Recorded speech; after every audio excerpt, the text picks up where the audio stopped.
కొడతా చంపదెబ్బలు. అబ్బా అదేం కాదు వెర్రి నాయనా, ఏమీ అర్థం కాదేమయ్యా నీకు ఎట్టా చెప్పినా.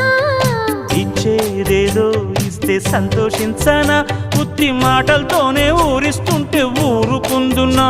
అంత బాహాటంగా అడిగేస్తావేం బండరామయ్య, ఇదే కాయ పండ నువ్వే చెప్పయ్యా. నాకేం తెలుసండే, ఇవ్వాలి ఇవ్వాలైనా మీరు ఏది అది అమ్మా